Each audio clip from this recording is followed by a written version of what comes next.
Well, welcome to this edition of True Talk tonight. My guest tonight is no stranger among us. NBA Hall of Famer, MVP. He's a philanthropist. He's an activist. He's a husband. He's a father. He's a lover of people, just with an incredibly warm and dynamic personality. He's a gentle giant. Will you welcome tonight the inimitable Mr. Charles Barkley?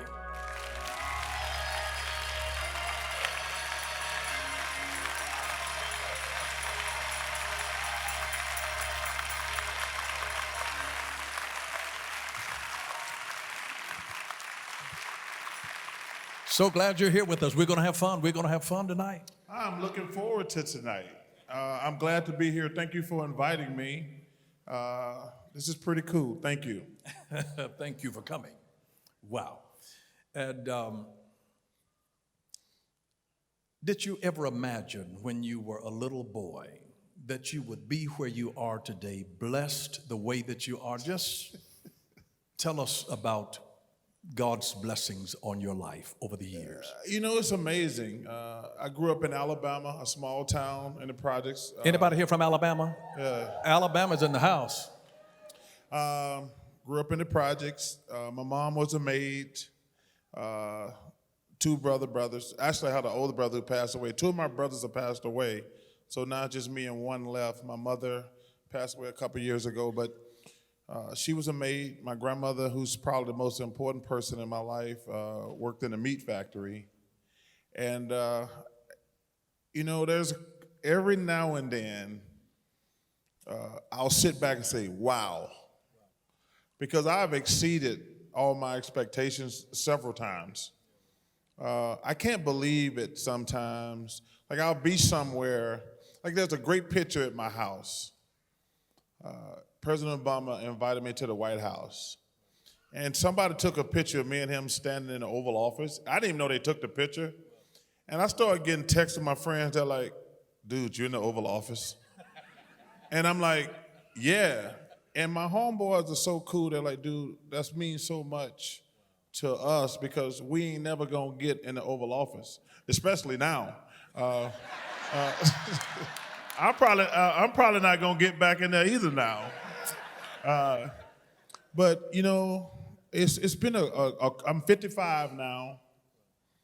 I can't believe how lucky I am, it's just luck. I mean, more than anything.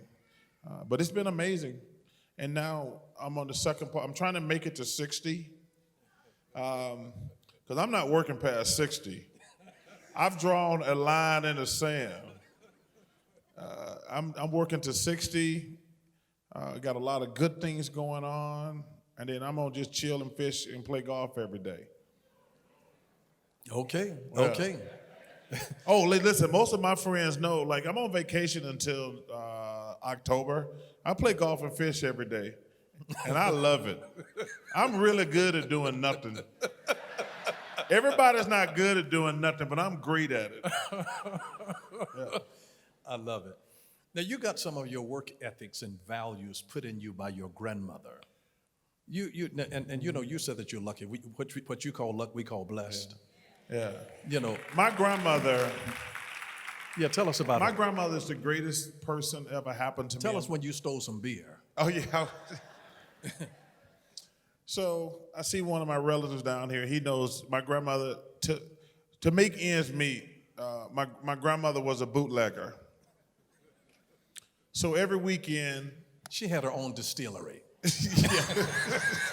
She was an entrepreneur. Yes. Ahead of her time. Yes. So every weekend, people would come over and drink so we can make some extra money. I was like, I had to pass out the drinks.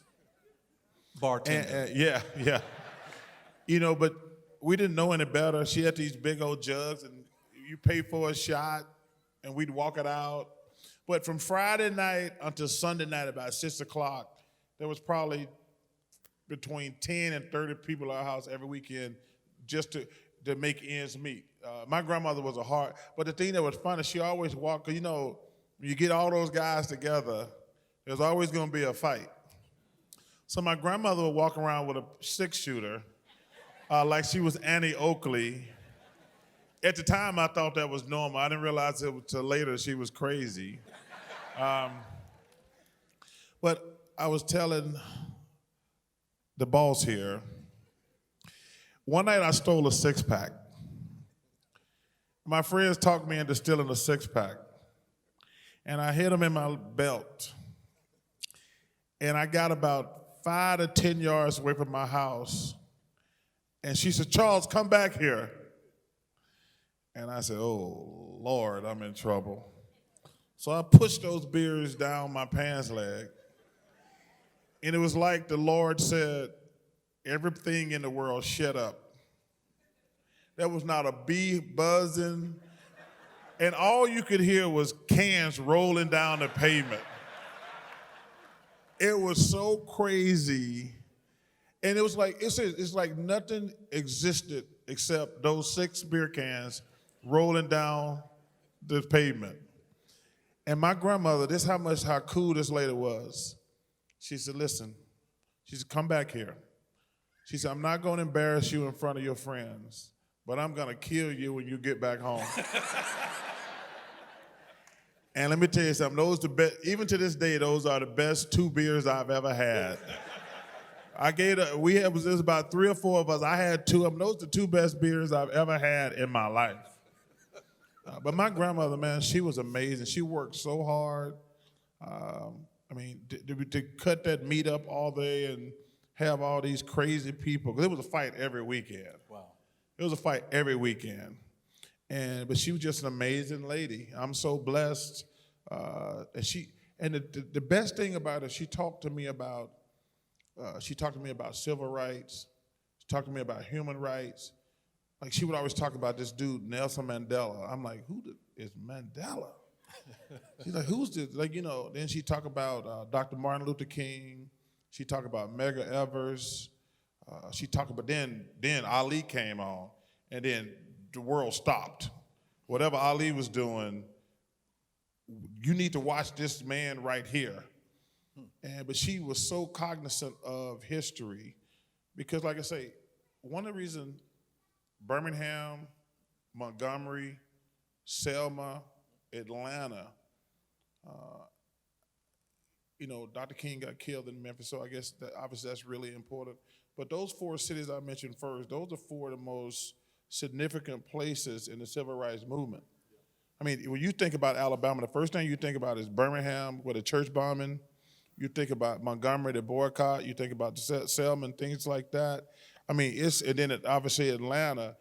Those are really important cities to me to help along my journey. Oh, yeah, wow. I love it, and I love the fact that you are a philanthropist. Mm-hmm. Tell me what gave you a heart and a sensitivity to help other people. I mean, I know a little bit about what you're doing, how you've helped empower young women in IT, and some of the entrepreneurial developments that you're doing for young black men in terms of some of the trades. Tell us a little bit about that. Well, I started at my high school first. I wanted every kid at my high school to go to college who wanted to go, so I gave them a couple $1 million. And then when I was at Auburn, I love Auburn. Auburn's the greatest school ever, in my opinion, ever. But we didn't have any diversity.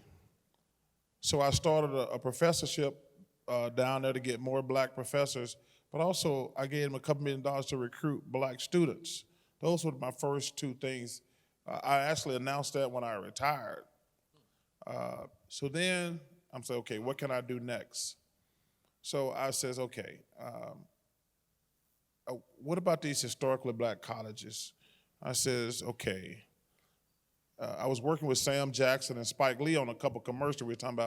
We said, man, we're trying to raise money for Morehouse. I says, I got something I think I can help you with. So I ended up giving Morehouse $1 million, Clark $1 million, and Alabama A&M $1 million.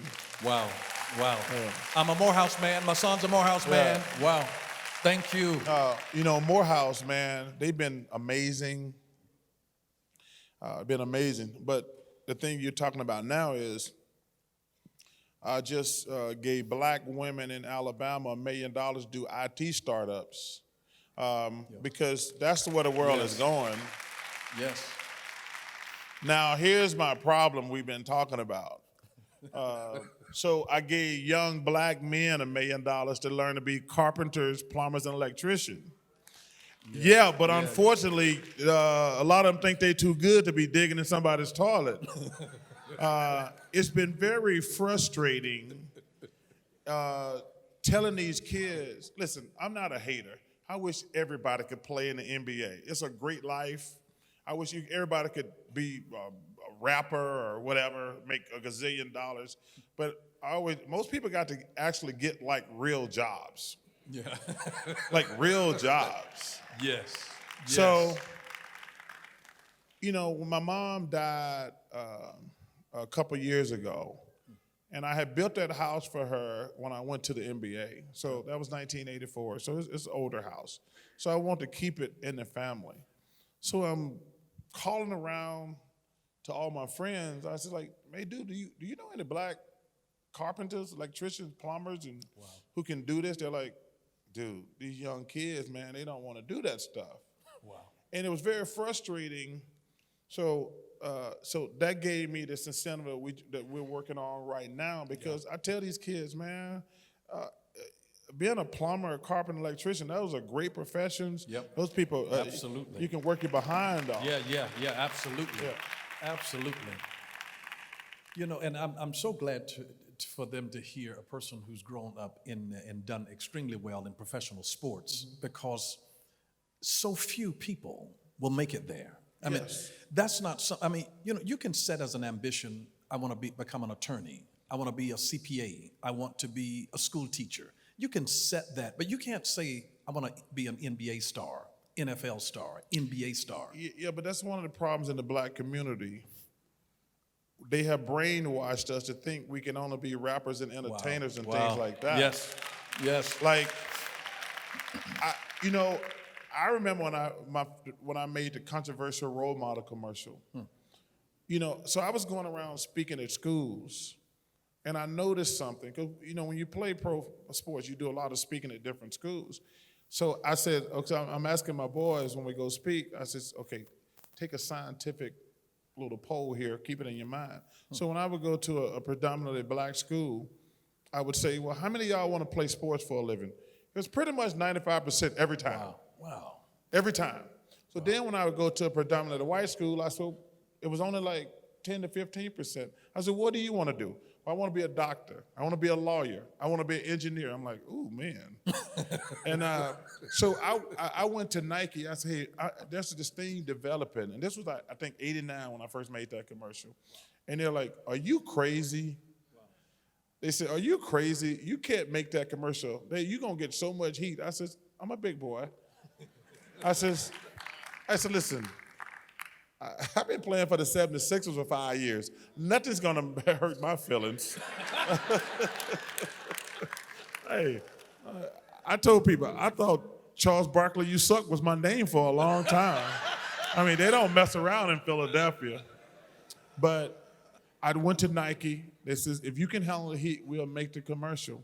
And I even say to this day, that's probably the thing I'm most proud of that I've ever done because it started, I had all these parents come up to me saying, thank you. I want you to listen to your kid. I want you to be like your father. I want you to be like your mother. I wish you could be me, but you're not going to be. Listen to your mom. Listen to your dad. But to get back to my original point, your son, you say he went to Yale. A lot of black kids can go to Yale. They just aren't pushed toward Yale. Yeah, they're pushed toward stuff that's not on the radar. And I'm telling us, dude, we can do anything that we put our mind to. Now, it's going to be hard now. It's not going to be easy. But I get so frustrated when I talk to kids. Like, dude, you can be a doctor. You can be a lawyer. You can be a teacher. You can be a fireman. You can be a policeman. You can do anything you want to. But we ain't just got to be right here where, like, we're going to have to play sports. And if you play sports, you should say to yourself, okay, less than 1% out of every sport is going to go pro. Less than 1%. but you say to yourself, I'm gonna get a free education. That should be the number one thing you should be using sports for. That's very good. Yes. Wow, I love it. Tell me, who was the greatest sports influence in your life? Moses Malone. Wow. I call Moses dad.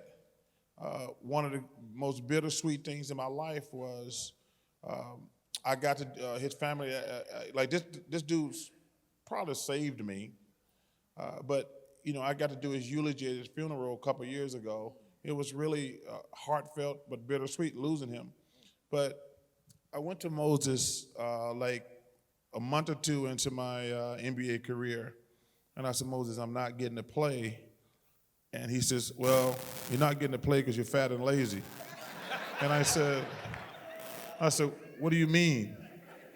I said, what do you mean? He says, well, in fairness, you're lazy because you're fat. And I said, dude, he said, Charles, you played in college, you had great success, but you can't play in the NBA at 300 pounds. He says, you can do that in college, you can't do that in the pros. He says to me, if you want to be a great player, he says, you got unbelievable skills, but you can't work hard because you're fat and lazy. He says, this is a true story now. Yeah. And he says, if you want to be a great player, I'll help you. So he says, I'll meet you before practice, I'll meet you after practice. He says, lose 10 pounds. I lose 10, I get to 290. I notice a difference right away. He said, let's get to 280. I was okay. He said, give me to 270. Now I'm starting to get to play. You can really, that's I'm really starting to play well right now. He get me to 260. He gets me to 250. He actually got me to 240, but I had no strength, no energy. So we figured out 250 was my playing weight, and the rest is history. But this dude took me under his wing. I can never thank him enough. I loved him like a father. But he is the most important person in my basketball career, because if he didn't make me lose that 50 pounds, and listen, I've been in the NBA for over 30 years. I've seen 20 guys eat their way out the NBA. Yeah. I've seen probably more than that, but there's probably 20, I'm talking about household names that couldn't control their weight.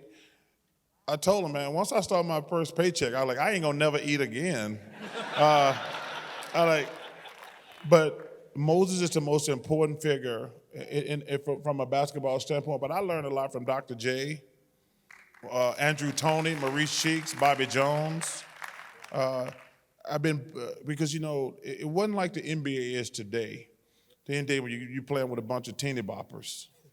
You got guys who coming right out of high school. Like in that day, all those guys I just mentioned, Bobby Jones also, Clint Richardson, they were all like 35, 36. You don't have many players in the NBA at that age anymore.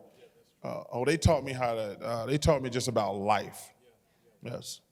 Wow, I love it. Now, you developed a nickname of the round mound of rebounds. Yes. And yet you weren't an immensely tall person for that kind of position. How did you compensate for that? Well, when they told me if I got 10 rebounds a night, I was going to be making millions of dollars, I said, we're good. We're good. So I go to college, and I had never really scored a lot. I mean, even in college, I only averaged about 12 to 13 points, somewhere in there. But in 3 years of college, I led to SEC in rebounding. And one of my favorite coaches is a guy named Roger Banks. He said, son, come here and look at this newspaper. He says, look how many players in the NBA are averaging 10 rebounds a game. He says, 5. He says, son, if you get me 10 rebounds a night, you're going to go to the NBA and make a gazillion dollars. Because you have to have an NBA talent to get to the NBA. And rebounds are a specialty. So I said, man, I'm going to get 10 rebounds every night. I was like, I'm going to get 10 rebounds every night because I want to ride this thing out. But that's how I came up to round mound of rebound, because like I say, rebounding was my thing. Yeah. Was there any particular player that helped you to be better? Yes. there's three guys, Clark Kellogg, Adrian Dantley, and John Drew. But John Drew is probably, after Moses, the most important person in my life because, so John Drew was a great player, played for the Hawks. Eventually got out of the NBA because of drugs. So John Drew came to Auburn and worked with me. And we would work on my game all day, and then we would drive around at night. And he would say to me, Charles, how much you think this Mercedes costs? I said, 50. He says, $60,000, $70,000. He says, I probably snorted up 25 of these. He says, it ruined my career. And he says, you're going to play in the NBA. Don't you ever put this trash up your nose. And I was sitting there, like, let's say, we had been playing basketball all day, but we were right around just talking about life. He says, man, if I could go back and do it again. He says, you can't control drugs. He says, guys who get involved with drugs, like, I'm just going to do enough to get a little high, but I can keep doing my thing. He said, just makes you want to crave more. So I love John Drew. He's just a wonderful dude. He's still hanging in there. But he was so influential because I stayed away from the drug thing. That's powerful. Yeah. Wow.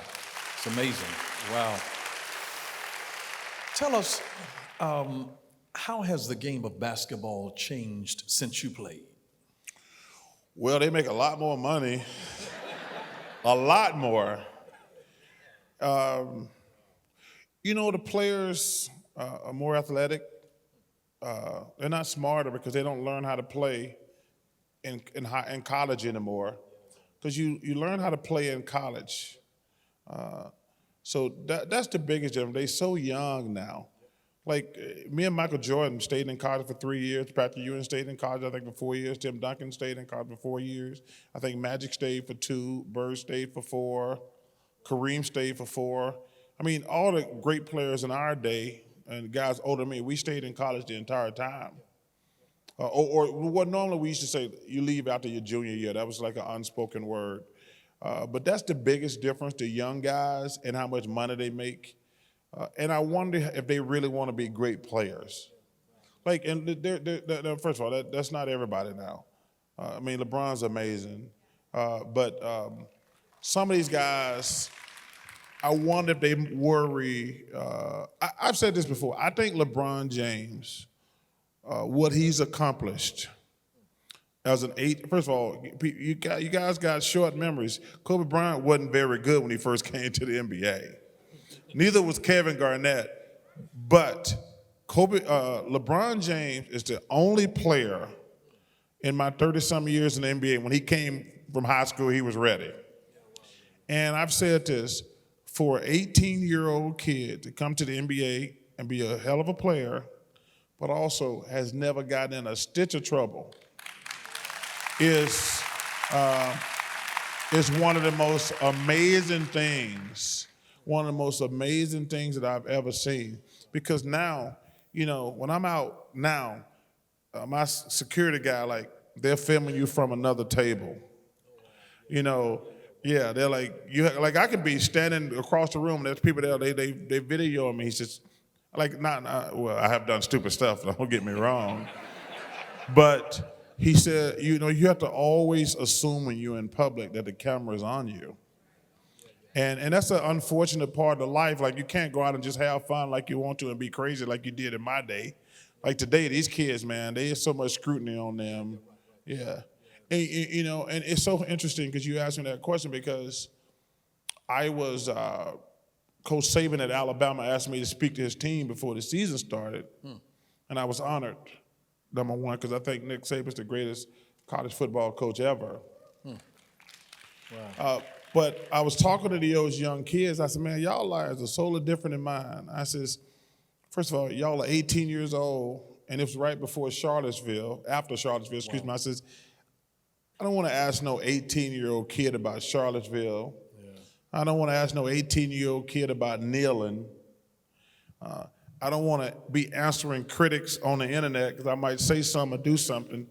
That's a big difference also. Yeah, that's true. Yeah, because I tell people, people say stuff on the internet just to make you mad, and it doesn't matter what they said to you. Yep. It matters what you say to them if you're somebody who's famous. Right. And Right. that's just a double standard. That's just how it is. People can say the worst things to you, but if you say anything bad to them, it's going to be down and out on ESPN. You know, that's the thing. Like, Wow. this guy said this. Like, well, he said that. It doesn't matter. He's a nobody. Right. You can't say that. You Right. can never respond. Wow. But you're asking 18-year-old kids about Charlottesville, kneeling, and things like that. That's a big deal. Yeah. And listen, every 18-year-old kid or any college kid is not able to respond to every question articulately. Yep. Even me can't speak sometimes. Yeah. You know, because you have to think about everything you say now because you're on camera 24/7. Yeah, that's so true. Yes. That's so true. Wow. We've got some teenagers and where are my Ignite Youth folks? Now, if you had to give some advice to a teenager who wants to go in the NBA, what would you say? Well, first of all, you can't assume you're going to the NBA. You know, first of all, you don't know how this thing how it's going to turn out. You don't know if you're going to be good enough. Listen, it's like sometime I'll be doing some work somewhere and some lady will come up and say, my son is Mr. Virginia. And I'll say, you know they got 49 other of those, right? I said, they got 49 other of those. I mean, like, I know you're proud of your son, but they got 49 other of those. And then I could tell, I says, and even myself, I could use my own analogy. I was the 5th ranked player in the state of Alabama, and realistically was the only one who made it. So I can't all I'm gonna tell you, man, I tell every young black kid this, get your education, man. Get your education. And if you're lucky enough to get to the NBA, that's just gravy. But you can't assume, because being good in high school ain't the same as being good in college. And being good in college, when you get to the NBA, we don't care anything about that. We don't care if you were Mr. Georgia, Florida, whatever. Those are grown men who trying to feed their families. They just trying to knock your head off. There's 12 jobs on that team, and it's a grown man who's like, it's over for me, or I got to kill this kid. He gonna try to kill that little kid. He got bills to pay. I mean, this is what it is. There's about, I'm gonna tell you, it's like 450 players in the NBA. I think that's correct. But you have to ask yourself, what are my chances of being one of the 450 best basketball players in the world? Yeah, right. You know, when I go back to my hometown all the time, and I would love to see, I'm the only one ever from my hometown. And, you know, we're talking a long time. It's not easy to play any pro sport. Yeah. Like I say, out of all the college sports you watch, there's less than 1% that are gonna go on and play in the pros. That's why you gotta get your education, because you can't wait and not make it, and then like, oh, I think I'm gonna go back. No, you got to get your education. And first of all, that's why I always tell kids, the number one reason you should play sports is try to get a free education. Because one of the greatest scams going in this country is what they're charging y'all to go to school. Yeah. I mean, it's a travesty. It's a travesty what they're charging these kids to go to school today. Yeah. It's not right at all, because you eliminate probably 40 to 50% of kids who are probably smart enough to go to that school. Yep. I mean, you're a perfect example. Your son went to Yale. Let's say hypothetically you had like a crappy job. And that's not a crappy job in a bad way. But think about it. you can afford to send your kid to that school. Like, I could afford to send my daughter to Columbia. Like, she went to Villanova undergrad and Columbia grad school, and I'm looking at the numbers, and I'm like, man, how many people can afford this? It ain't fair, it ain't right. Yeah, wow. Yeah. That's so true. Wow. I hope you guys appreciate this wisdom that he's sharing for somebody who's been on that journey. Tell us about the transition of your journey from being an NBA player to being a sports analyst and what you do in commentating some of it. You're still a household name. Everybody still recognizes you. Hey, listen, I'm so old. People think I only played. I was only on television. I didn't even play. Yeah. Right. You know, the guy who got me into television is a guy named Dick Ebersol. He's the most important person in my television career. Because what happened was, when I first went to Philadelphia, I'm from a small town, you want everybody to like you. But it doesn't take you very long to realize you came, no matter what you say, it's pretty much gonna be 50-50. Yep. So I made up my mind, probably my second, third year in the league, I'm just gonna be honest, and people still they're gonna hate it 50-50, but at least I can look myself in the mirror. So I'm starting to wind down my career, and Dick Ebersol says, Charles, what do you think about television? I said, I ain't thought about it too much. He said, let me tell you something. You're gonna be great on television, but you're always gonna be in trouble. And I said, what kind of compliment is that? He says, people tell you they want to hear the truth. They really don't mean it. They really don't mean it. I mean, people always say that, tell me the truth until you tell them the truth. And he says, listen, you're a big boy.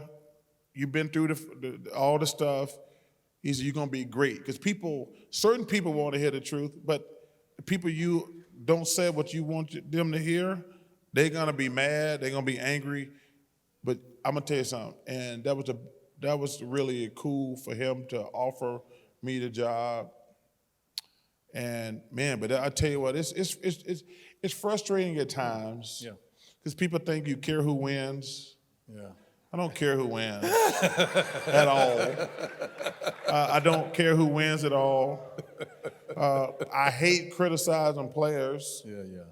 But you know, I get calls from players like, "Why'd you kill me on TV? Did you watch the game?"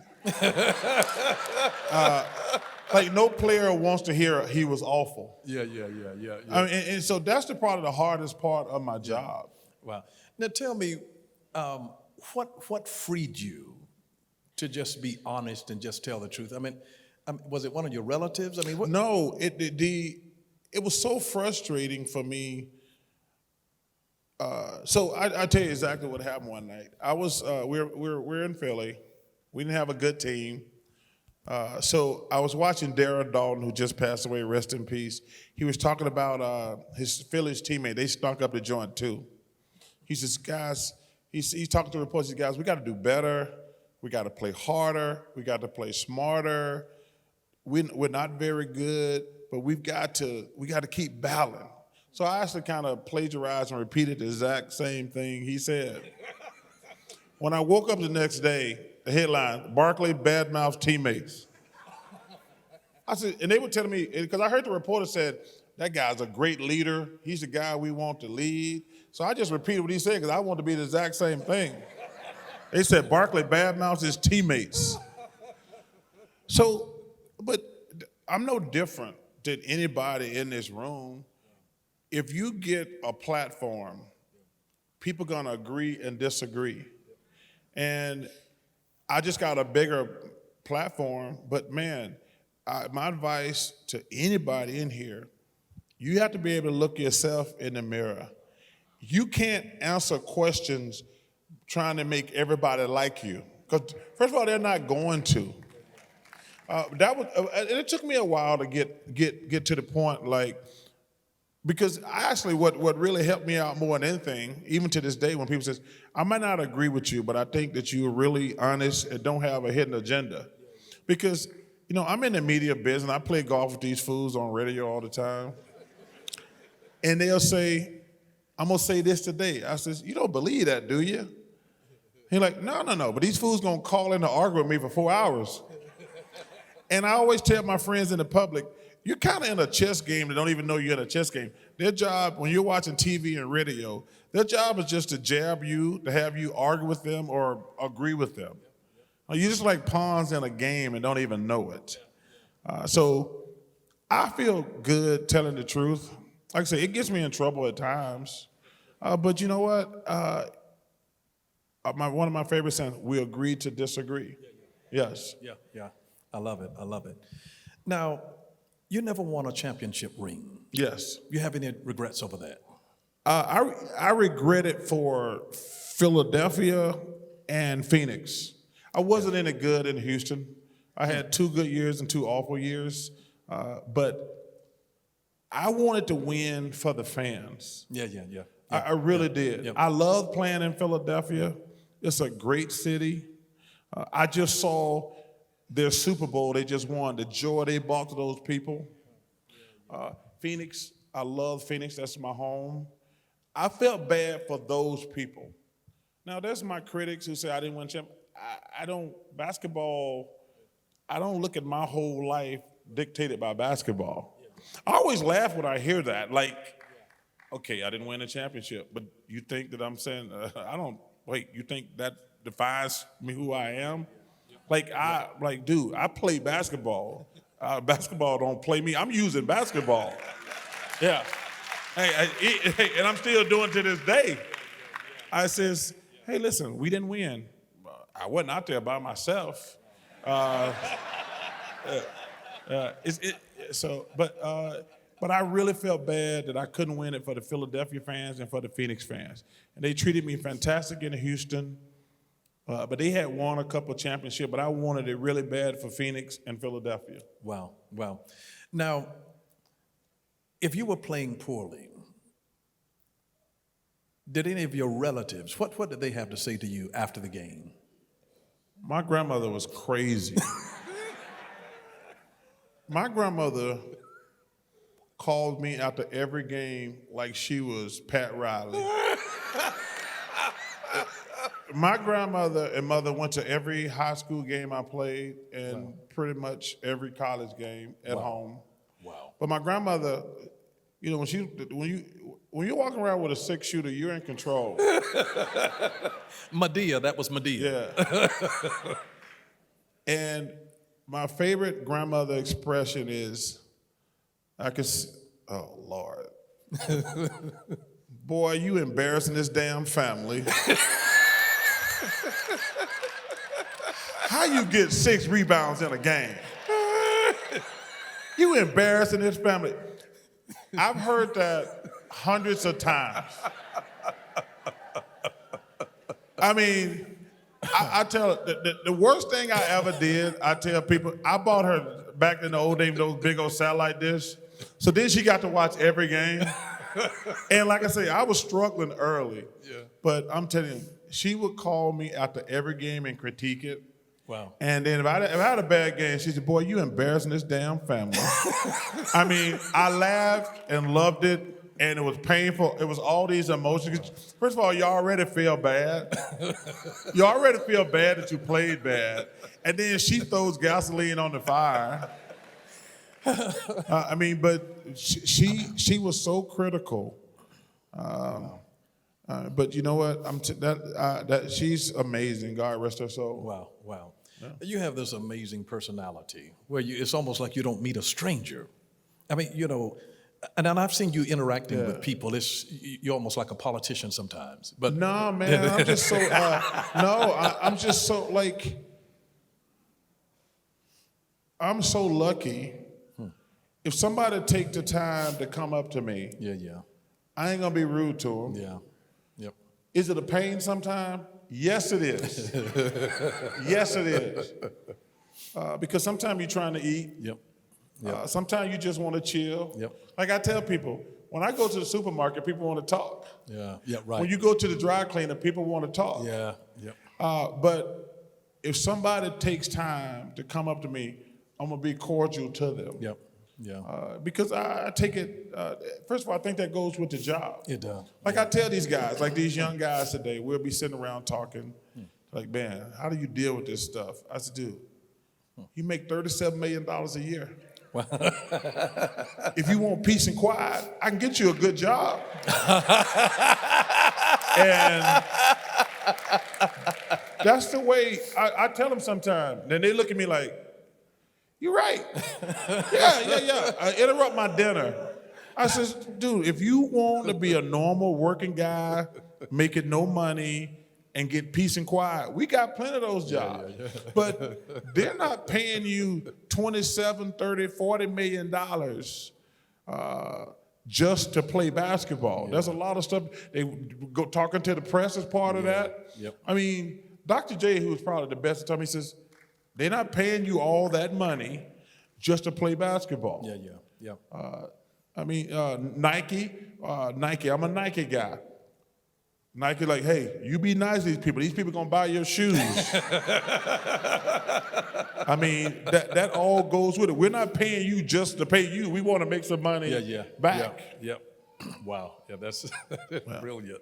That is so brilliant. Wow. Tell us how you relax. I play golf and fish. I do. People make fun of my golf game.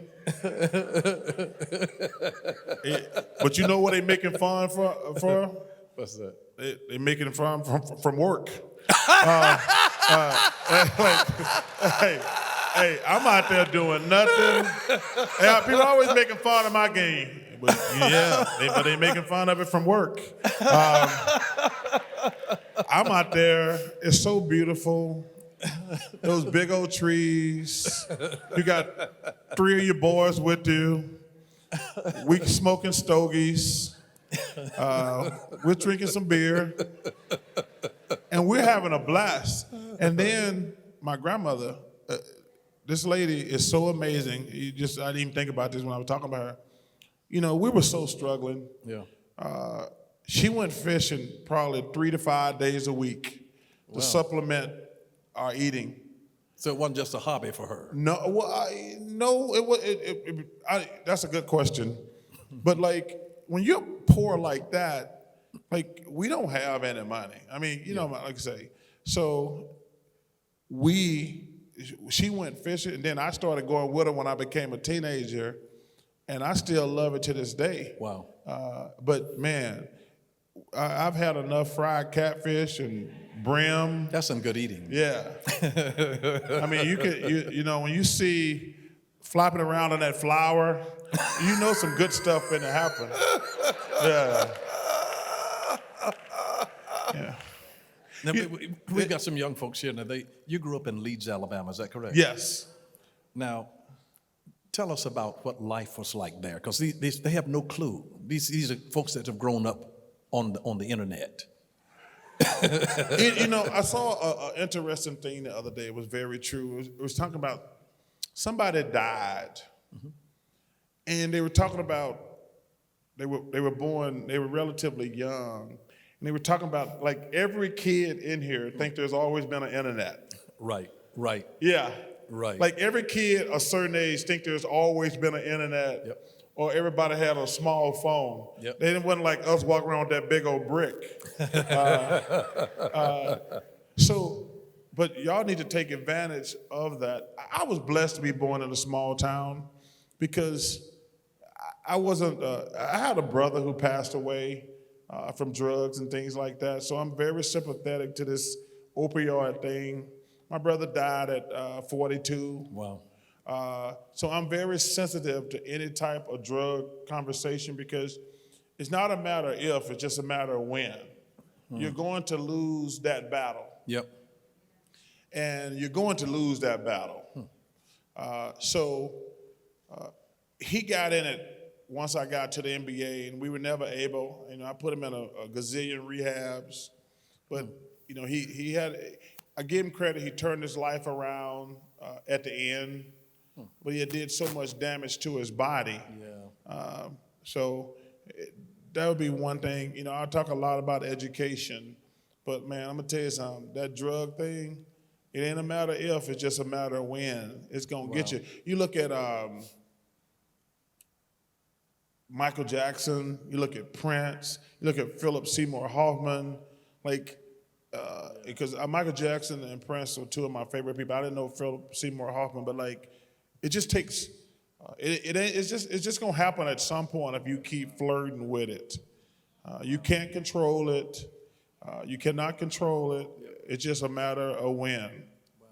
Wow. But I love growing up in a small town. Yeah. Even when I go back now, I got great friends from high school because when you're in a small town, you go from K to 12 together. Oh, yeah. So yeah. everybody knows everybody. Yep. Everybody knows everybody. So, and I know all their kids. But it was a great place to grow up. Wow. You think you'll ever run for the governor of Alabama? No, because I think that I think we as people are starting to realize. You're going to be fishing anyway. Yes. No. Golfing. I think that we are starting to realize now that both of these political parties are full of crap. We've been, depending on what side you're on, you have to take a look and say, what exactly are they doing for me and us? Wow. And I think I've come to the conclusion, I voted Democratic my entire life. But I'm starting to realize, like, how are things better? Wow. How are things better? Wow. And that's not saying I'm a Republican. I've never voted Republican. Actually, I did. That's a lie. This was the first time I voted Democratic every year of my life, but this year I voted for John Kasich. And obviously he didn't win, sadly. But I have voted Democratic my entire life, but now that I'm old enough, I'm starting to look back like, my hometown is exactly the same or worse than it was when I was there. Wow. And I'm trying to say, like, poor people have been brainwashed to always vote Democratic. Yep. But I'm starting to think, like, okay, that's not a Republican plug, but what are the Democrats actually doing for us? Wow. And I think that we need to come together and say, okay, you know what? We're not going to rely on y'all anymore. Wow. So that's why I don't want to get involved with politics, because I think both parties do absolutely nothing. It's interesting. Obviously, I play they've been trying to get me to be the governor for a long time.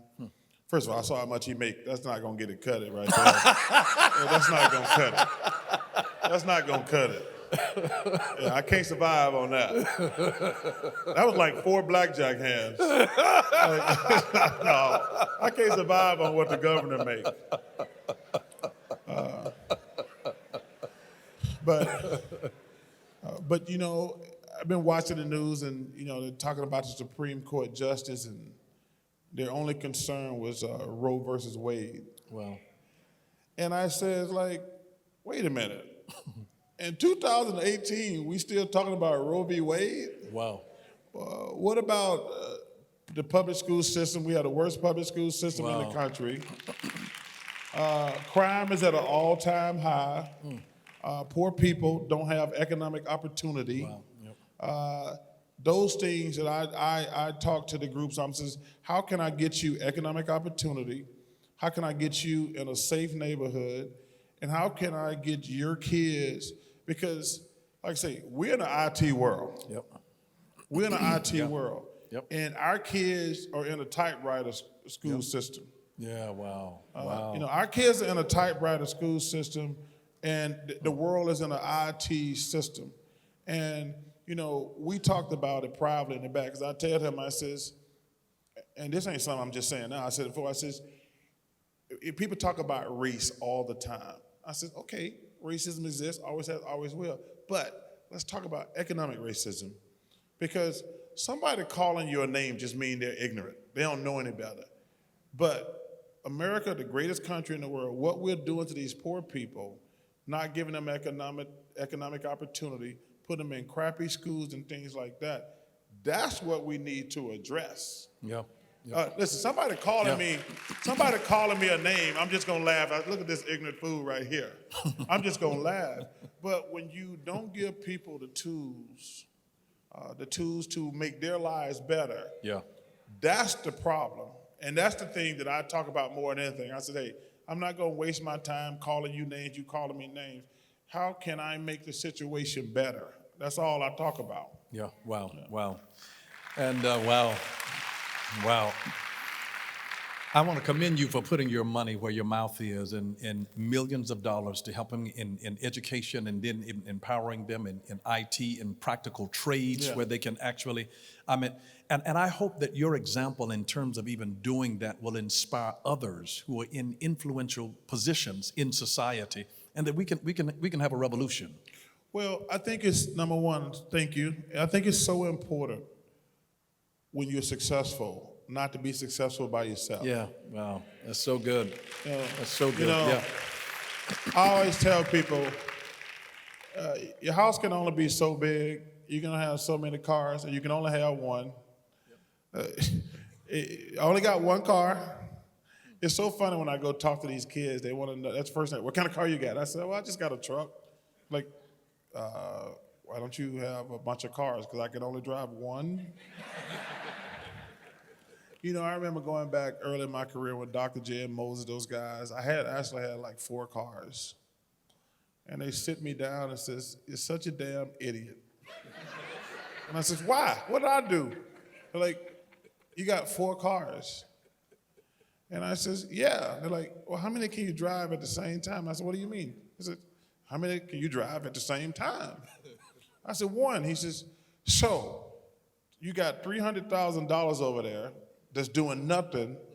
He says, it's not the fact, son, that you can't afford the $300,000. The fact is that $300,000 in 5 years, 10 years, 15 years, it's gonna be worth millions of dollars.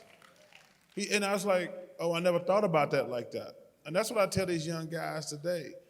I said, dude, I know you can afford all those cars, but that $300,000, $400,000, $500,000 you spend on cars, that's gonna be worth millions and millions of dollars down the line, and you can do some really good stuff with it. Yeah. Wow, that's good. Wow. Now, I know a lot of people have probably asked you this question, and it's probably not fair because every era is different, but in your opinion, who's the greatest basketball player of all times? I'll give you the seventh best, greatest in my opinion. Okay. Number 1 is Michael. Number 2 is Oscar Robertson, Bill Russell, Kareem and Wilt. Wow. Number 6 is Kobe Bryant, and number 7 is LeBron James. Wow. Yeah. Listen, I told you earlier, I love what LeBron has accomplished. He's an amazing person, an amazing man, obviously a great player. But the game is easier to play today, much easier. I mean, listen, I would love to see LeBron play against them bad boys Pistons. Hey, I tell people, when you played those bad boy Pistons, as I work with Isaiah Thomas, I tell him, we used to play them boys, you like to call your family before the game, say, hey, if I don't make it out alive, I love y'all. Because them boys were trying to hurt people. I used to always call home and say, hey, listen, I don't know how this thing gonna end tonight. Mahorn and Lambeer, Sally and Rodman out here trying to kill people. If I don't make it out alive, I love y'all. And then listen, the Celtics, Bird Celtics, Mikhail Parrish, those guys, Magic Johnson, Lakers. Man, it's been I tell people, like when you talk about the greatest basketball players ever, I played against Magic, Bird, Kareem, those guys, Tim Duncan, Shaq. I got to give Shaq a plug. Because he's fun to work with. He's fun to give a hard time to also. I love giving him a hard time. I tell people he got thinner skin than Flat Stanley. I love harassing him, but he's fun to work with. And Ernie Johnson and Kenny. Ernie Johnson is one of the greatest men I've ever met in my life. And Kenny's fun to work with also. But I work with some amazing people. They work so hard. I appreciate them. Wow. You miss anything about the game? Just playing. Just playing. Ain't nothing like it. Wow. Ain't nothing like it. There's nothing like it. Wow. Because I was doing this podcast with Richard Jefferson the other day, and this girl named Allie who works for the Cavaliers, and LeBron came up, and we were talking about playing. I said, well, the toughest thing gonna be when he retires, because nothing can fill this void. He said, oh, LeBron does a lot of good things. And Richard says, it ain't like that. It ain't like everybody in the world watching you and you can do your thing and you can make people happy and you can make people shut up. It's a really amazing thing. Yeah. It's nothing like having that adrenaline rush. You can accomplish some great things, and there's a lot more important things. I want to make that clear. But when you're watching a great player do his thing, it's pretty special. Wow. So I miss playing. Wow. But listen, wow. I had a good 16-year run. Man, I told you. Yeah. Wow.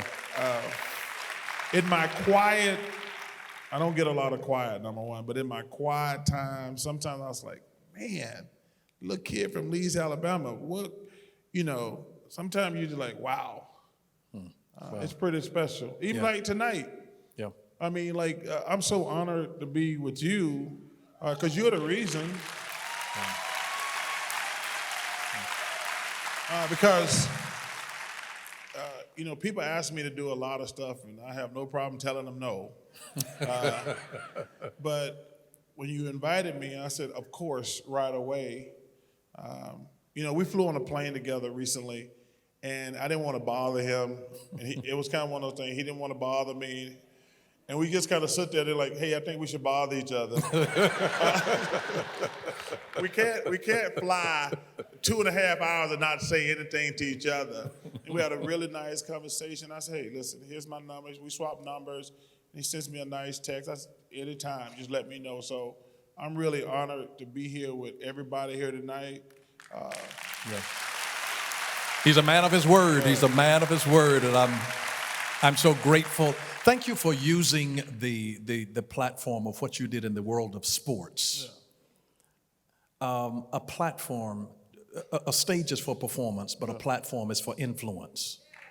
And you've been using that influence to really make a positive difference in the culture. So thank you for that. Well, listen, the reason I do that is I'm 55 years old. I've never had a real job. Never. Seriously, think about this. I'm 55 years old. Basketball has given me everything. Basketball has given me everything in my life. I played for 16, I went to college for 3 years, played 16 years in the NBA, now I get paid, I've been on TV for 18 years, only because of that little ball. And I don't want to be selfish with it. I want to pass it on as much as I can. Yeah. Wow, it's a great spirit. That is a great spirit. Well, you think the wonderful Charles Barkley. Wow, one of a kind, one of a kind. Wow. Thank you. Wow, wow. He's such a wonderful people person. I want to give you guys an opportunity to come down and greet him for a minute. There's no long conversations now. You don't hand him a business plan. Yeah, listen, if I had $1 for every time I heard, I got a way we can make a lot of money, I'd be a gazillionaire. And listen, he's a very benevolent man, but this is not the time to come to get your rent paid tonight. Okay, so we want him to come back. So thank you so much. Oh, yeah.